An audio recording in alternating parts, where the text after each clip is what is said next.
So I'm just here with Livio at the Sonus Faber factory, and it's been a wonderful experience so far. Livio's been very, very kind to give us some time. So, Livio, I just wanted to ask you some questions. So, you are the leader of the industrial design team at the McIntosh Group. Did you study industrial design? Was that your background? Sure. I studied industrial design in Milan back in 2001. What made you decide to do that? I was always in love with doing things, and I had a great ability to draw and to imagine things, and so my passion was about stereo equipment and toys, and Wow. so I decided to do this. How long is the program, the educational program for industrial design? It's 3 years. Oh. 3 years, yes. So when you were, after you graduated, what was among the first things that you designed that you're particularly happy or proud of? My first job was with Lego company, the You're toy kidding? company. Yeah. Lego? Yes. Wow. And so this was my first dream that came true, because I was a big Lego fan. And I'm still a big Lego fan. And this was in Italy? Yes. With Lego Italy? Yes. Oh, wow. They had a creative studio in Milan. Oh, okay. A beautiful place in the city center, and so I started to work there in 2005. So what did you do for Lego? I mean, we were responsible for the preschooler part of the catalog, so Duplo, the big blocks. okay. And how long were you with Lego then? I spent 2 years and a half with Lego. Yeah. And so you said that you were always intrigued by audio. So at what point did you start working in the audio industry? Basically, I started immediately to work with audio industry, because I started to make some little works during the weekend for a small Italian manufacturer.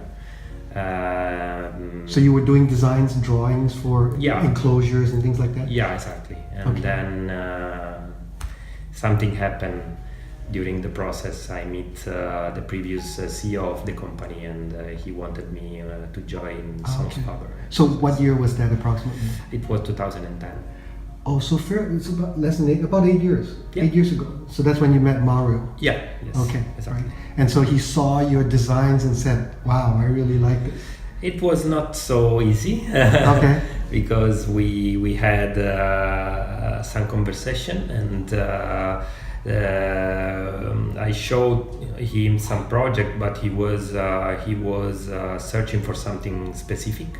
So I made some new renderings for him during that time, and he was happy with that, and so we started to work together. So was that what led to the AIDA project, the renderings?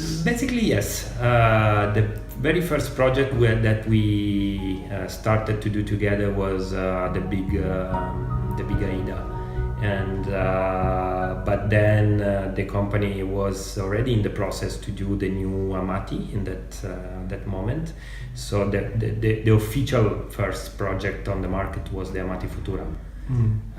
But you were not involved with the Amati Futura? No, I was Oh, involved. you were? Okay. I was. Yeah.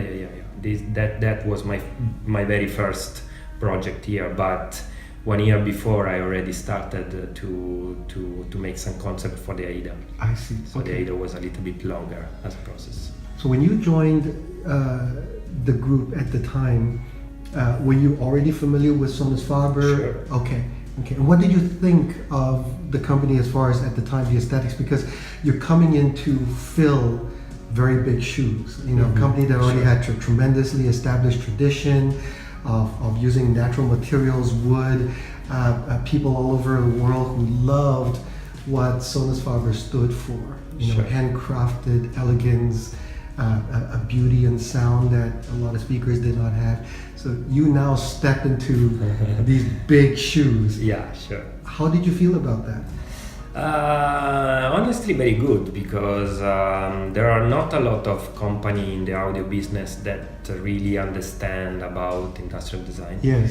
And so I recognize the positive part of that big shoes. That the thing that made Sonus Faber different from the other companies. So the culture of industrial design. There was a very deep industrial design culture inside the company. So all the employees already knows the importance of a good industrial design, and so for me was really easy to work with them. Of course, the history of Sonus Faber is very strong. The founder of the company had a very clear and peculiar vision about the products, but I think it's the Sonus Faber way to approach the product is more important than some specific industrial design styles. It's important to understand that there is a big Italian culture behind the company, and you had to interpret that. You don't have to create something new from scratch. So when you came on board, by then I think Franco Serblin had already sold the company for a number of years. So I presume there was an existing group of industrial designers or one particular person that was responsible for continuing that tradition before you were brought in to oversee that group? Not really, because Franco was a kind of one-man band, and he was responsible. He was the creator of everything inside the company. So after he left, those models continued for a number of years, and then you stepped in. Is that Yeah, right? exactly.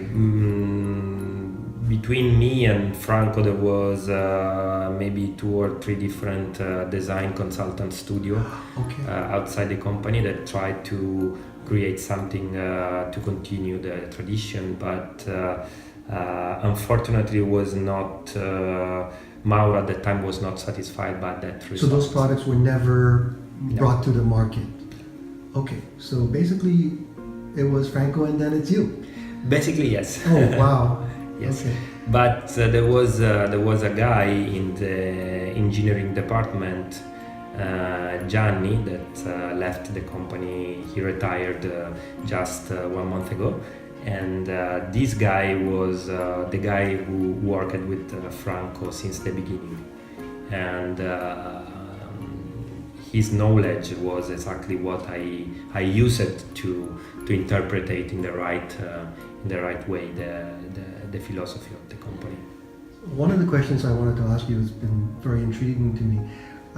In other industries, when you have an industrial designer, oftentimes they come into that industry with an idea of what they want to see in terms of the look and the execution, but in fact, what they know about industrial design may have very little to actually do with the function of that product. So for example, a car could be absolutely gorgeous, but then when it comes to aerodynamics, it could be terrible. Sure. How was that in your case? It seems to me like your designs complement the audio part rather than fight with the audio part. And when I've asked in the past other manufacturers, why don't you get involved with the industrial designers? They've often told me that's because it's too hard to teach an industrial designer what we need from an end result standpoint. So how was that different for you? Why is it that yours has been such a successful career with Sonus Faber? First of all, I think that a good industrial design has to know the limits of the product who is designing. That's the basic rule of an industrial design, a well-done industrial design process. But in my case, I think the most important things was that, as I said to you, I was passionate about the products, and when I was young, my father has a shop in Sicily, an hi-fi shop, and so I grew up surrounded by these products. So it was easy for me to understand the rules, really easy. And Paolo was really patient with me to teach me and to explain me why some solutions were bad and some other solutions right. Bad? yeah. We had some fight during these years. Yeah. Any scars? It's Nothing better to show. So when you are looking to update an existing model, what do you consider? What do you have to think of to make it fresh, and yet at the same time still retain the heritage? So, for example, your latest creations with the Electra Amator 3 or the Guarneri, the current Guarneri versions. I mean, during the visit here, on one wall we see every model of the Guarneri, and it was fascinating because I've actually owned every model except for the Futura. Okay. And it's fascinating to see the evolution of the Guarneri, where the original was very simply just wood and leather and stone base, and then how when you came in you started to mix the use of metal, and how that use of metal made it extremely contemporary, and yet it paid homage to the previous design. How do you create the tension, if you will? There is a specific process in the industrial design development that makes the base for that, and we follow some rules, of course, to create mood boards, and then the list of the elements that we want to involve in every creation, and then the weight of these different elements in the product. But at the end, I think it's a matter of sensitivity, and everything that surrounds us in some way inspires us as a designers, and at the end it's something that came really natural, I have to say. The basic thing is to understand the brand philosophy, and the brand philosophy was always focused on use specific materials for the right function. For example, solid wood, and so when we had to introduce aluminium, we wanted to use the aluminium in the same with the same spirit Franco used the wood in the past. So we look at the function first of all, and then we wanted to capture the real essence of the material, using it in the right way. And so when you have a design, who signs off on it? Are you ultimately the final arbiter that says that's the design, we're going with that, assuming that everything else is good? In other words, it works well with the audio part of it and so on, or is it a design by committee? It's changed. It's changed a lot in the last year. The current CEO of the group and of Sonus Faber, Jeff, it's really about this community of people that takes a decision all together, and I really like this process. So in the last year, everything was approved by a pool of people that really knows the spirit of the company. So sales guys and marketing and production, everyone is involved in the process. And how do you and Paolo work together? Paolo being Paolo Tetson, the director, or I guess the lead designer for the acoustics part of it. How do you guys work together? How does a project get started? Does he come to you and say, okay, we need this particular speaker? It generally has to be a 2-way bookshelf or a 3.5-way floor standard. Or do you go to him and you say, okay, I've got this idea for the speaker? How does that start? It can happen in two different ways, as you said. Sometimes we had crazy ideas. We go in the other building and we show to Paolo, and he said, no, this is not possible. Are you out of your mind? Exactly. But then we find the right compromise. Or when we have some specific brief from CEO or from the marketing department, we discuss together. The very first document is made by him, usually with dimensions and number of drivers, dimension of drivers, volumes, and then we create the right architecture for the product. But as I said, sometimes it happens that we have ideas, we do prototypes and mock-ups, and then we say to Paolo, okay, test it and try if... So is there an example of that particular situation? Did it come to market? Electa is a good example of that. Really? Electa was not a request from the market, was something that was always in our mind, because we always look to do a re-edition of something iconic. And so the process started in a very passionate way. In other words, he didn't want to do it and you wanted to do it. No, I have to say that the enthusiasm was from both sides. But for example, we proposed to Paolo to use the marble, and was the first time we used a stone in a speaker. And of course, he told us the right volumes, the right enclosure for each driver. It was a good teamwork. I think that product represents very well the Sonus Faber of today, and also the real Sonus Faber spirit. Was that also the same process with the Extrema, the reissue of the Extrema? Yeah, the Extrema was really similar to that. A little bit more crazy maybe, because at that time the request from Mauro was to create something really extreme in every way. Carbon fiber was never been approached by Sonus Faber before. We had beryllium and a lot of new materials to play with. And so it was a little bit more, let me say, hard to make the Extrema. Electa was more fluid as a process.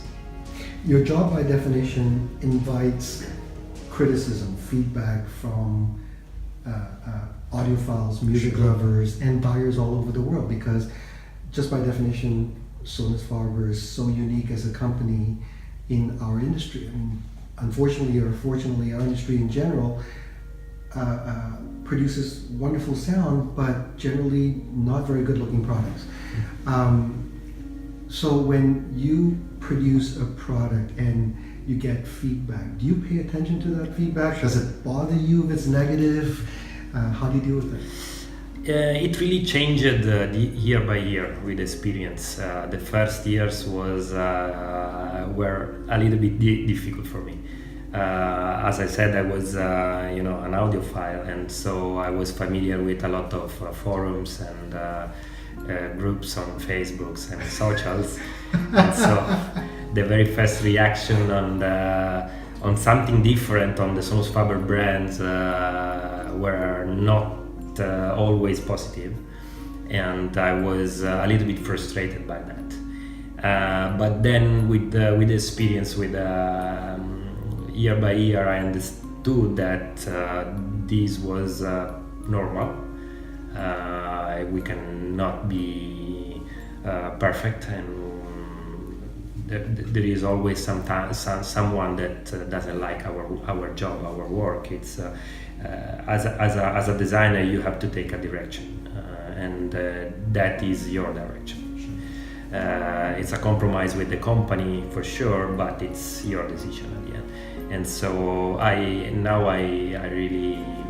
comfortable with that. You have a thicker skin. Yeah, absolutely. So far we've talked predominantly about Sonus Faber, but you're in fact the lead designer for the entire McIntosh Group for all their products, such as Audio Research and Wadia and so on. So how is it different, or is it different, designing for those products as it is for Sonus Faber? Oh, the rules are the same. I mean, the process is exactly the same. The thing that really changes is the spirit when you approach to Sonus Faber instead of Audio Research. Of course, there are I have to say that in this industry, the products are really connected to the personality of the original founder. All these companies are originated by a dreamer, a very visionary engineer sometime. So were you familiar originally with audio research Sure. before you joined McIntosh Group? I have to say that honestly was my favorite brand. And when I had the first discussion with Mauro, one of the first thing that I showed to him was a concept for audio research, not for Sonus Faber. Audio research was always a brand that I had in my heart, and I think I understood pretty well the philosophy behind the brand, and in this year I had the opportunity to work with the people that made the products, and my love for audio research is still very hard. Well, that's fantastic. I remember when the Galileo series first came out, and of course you were responsible for the aesthetics, the visuals, and a few of my friends who have been lifelong audio research fans, almost exactly half said they loved it, they loved the movement towards the new, and almost the exact half said, oh, they hated it, they missed the toggle switches, they missed the solid face plates, and so on. And I remember thinking that I guess this is just how it is. You'll always have a certain number of people who will love it and other people who won't. Exactly that.